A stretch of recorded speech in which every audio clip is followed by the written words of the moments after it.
Hey guys, welcome to the Modern Podcast. I'm Ramon, and for this topic today, I wanted to talk about Techtober. Every fall around this time, dozens of companies begin to release new gear. It's usually going to be Apple, Samsung, and Google. Usually, it's more in tune with camera phones that get released, but laptops and tablets also get released around this time as well. It's usually the perfect time to release this new gear because of consumerism that happens around this time. Specifically the holidays and Black Friday. So camera companies like to take advantage around this time. So first, Apple had the gigantic keynote that happened last month. So we're going to talk about what Apple has released, starting with the iPhone 11 and the iPhone 11 Pro. So for a while now, I've had an iPhone 6S for, like at least the past 6 years, and it's really outdated. Lagging battery. I think I even had the battery replaced once.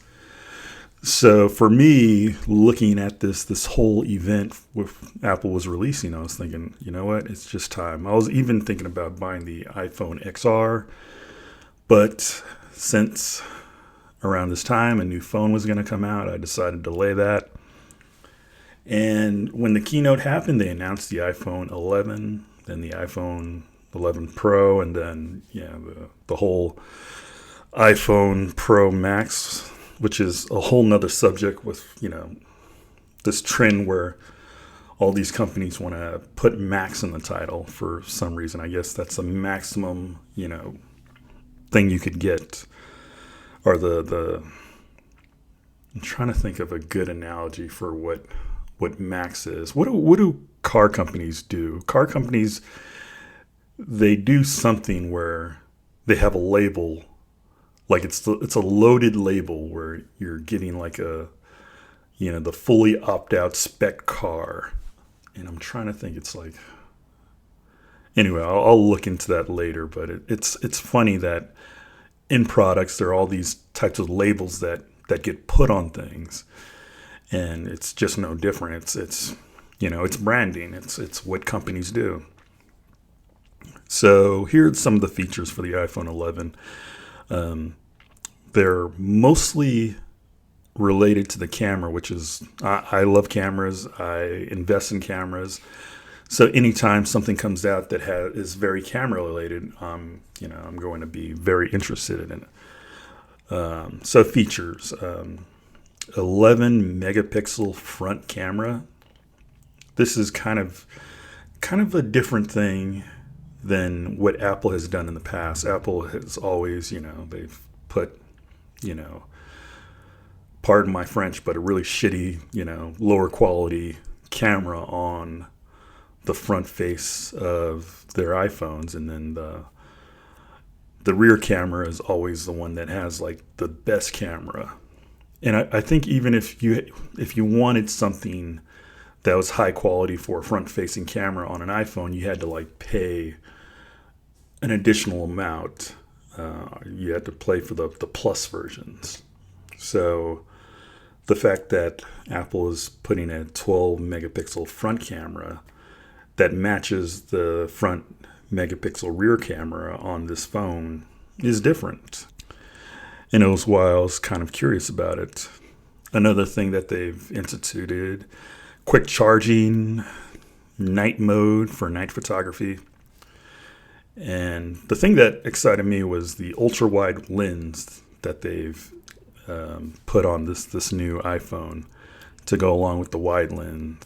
Also 4K video. If you're a videographer or you do a lot of videos, 4K video is now going to be in 24 frames, 30 frames, and 60 frames per second.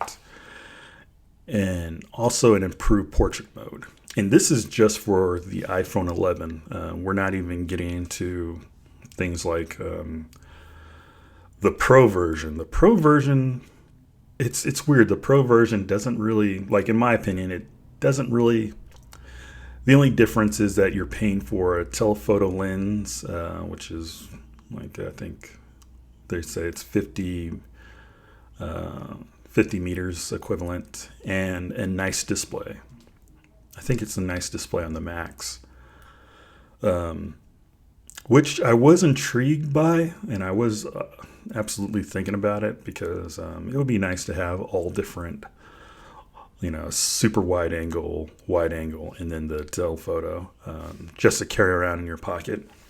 But reading about like the price difference from the iPhone 11 to the iPhone 11 Pro, and it was kind of like a $500 price difference from what I was looking at. And that doesn't even like factor taxes that you'll have to pay for it too. So, yeah, I kind of shied away. Especially, if you're paying that amount, it's a little too much for me. But a lot of people are, forking over the dough for that iPhone 11 Pro. Because when I was speccing it out, it was getting up to full frame camera territories, and that's another discussion about iPhone cameras or mobile cameras and how good they're getting versus digital camera quality, and whether your phone in your pocket can replace your digital camera. So the question is, will I buy it? Well, turns out I have bought it. My iPhone 6s was pretty much on its last legs. It was. I even went as far as getting the battery replaced in the iPhone 6s just to keep it longer, but it still wasn't holding up. It was really slow. Like the differences between the iPhone 11 and the iPhone 6s was just like night and day. I will miss that it's the small form factor of it. I still have to get used to the big form factor for this phone, for the iPhone 11, but no, I'm happy with it. The battery life has been really healthy and really lasting so far, so it's still going to take me some time to get accustomed to all the little features. So right now it's October 6th. There have been some leaks for the Pixel, the next generation of Pixel, but still it hasn't had like an official release. And I'm sure all these features, Apple and iPhone have always been really slow to implement all these features, and a lot of people would argue that some of these features already exist in Android phones, which, yeah, I get it. Pixel definitely would pique my interest, but since I was already on since I already had an iPhone, it was just simple. Like, okay, I don't want to wait anymore, so picked it up. But I'm curious to see what the Pixel does. Pixel, in my opinion, has probably always been the best in terms of photo quality. I think iPhone kind of beats it in terms of usability and how the menu systems are built. I'm referring to menu systems in the actual camera. The menu systems for the operating system for Android beats the iPhone, in my opinion. So the next bit of news that I thought was really intriguing was the GoPro Hero 8, and it got released.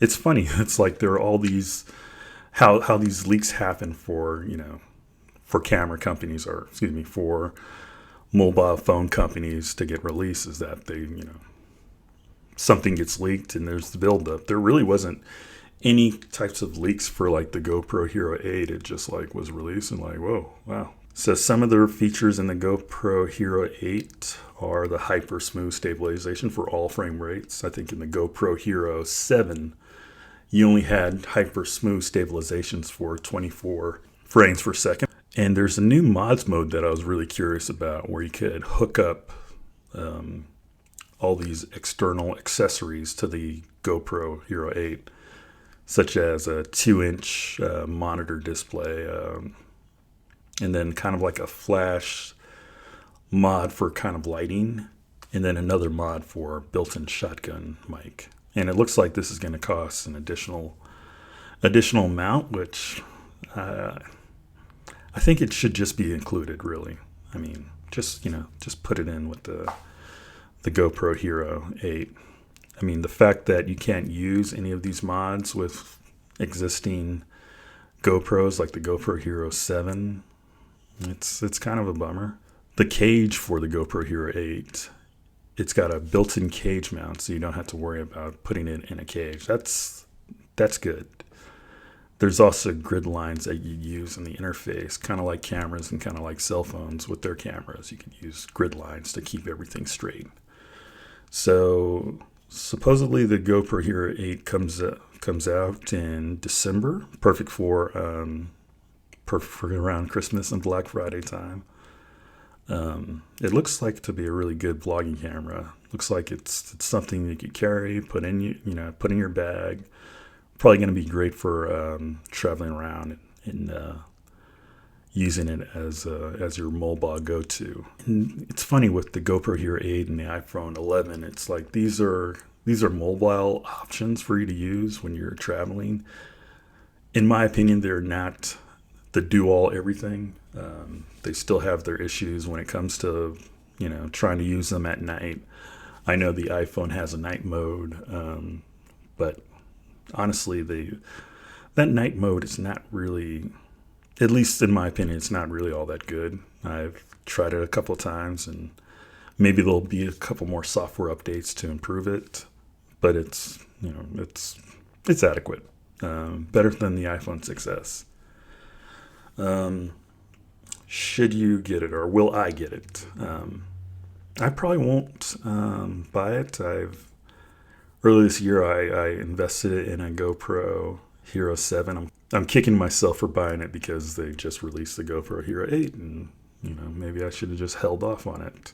Other than the mods, in which you're modding it to put an external display or mounting or a lightning jack, like other than the mods, I don't see it as a reason for somebody that has a GoPro Hero 8 to jump, or excuse me, someone who already has a GoPro Hero 7 to make that jump. It doesn't, there are not enough changes.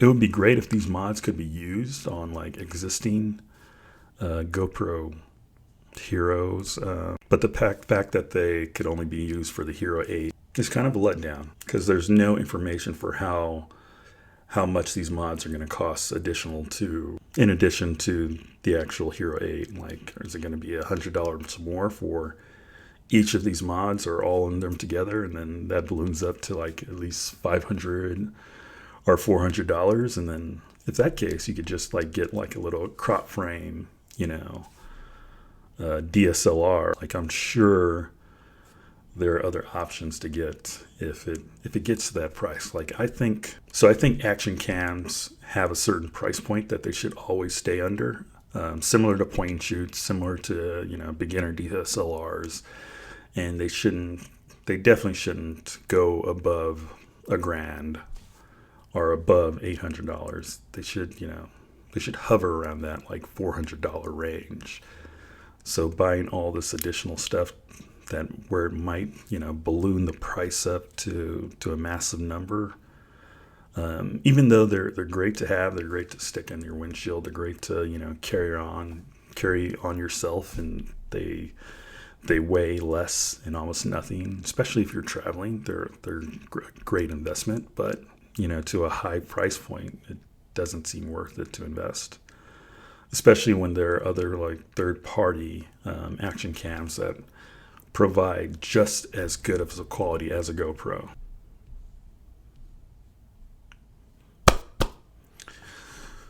So these were just a few of the things that kind of caught my eye that I just wanted to record, like a quick, gear-related podcast about.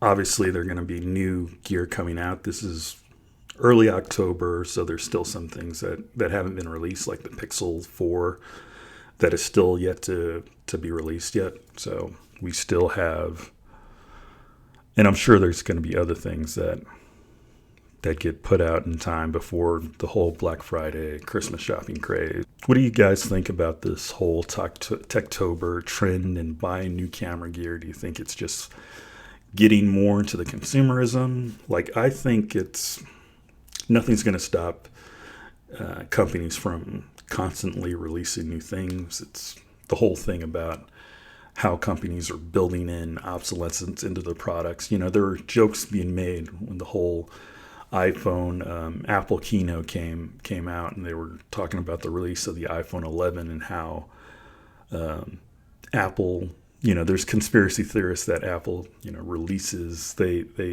downgrade or they do something to all their older generation phones to make them seem very laggy, or they treat the battery life like the battery life worsens, coincidentally once a new iPhone gets released. So built-in obsolescence, I think, is just part of the whole economy, where companies they have that forthright where they want people to always buy the new bright and shiny thing. But anyway, do you plan on buying on any of the new gear that these companies are offering? Please let me know in the comment section. Finally, I'd like to say thank you for joining me for today's episode. If you enjoyed this episode, please subscribe and share the channel. Thank you guys, and I'll see you guys in the next one.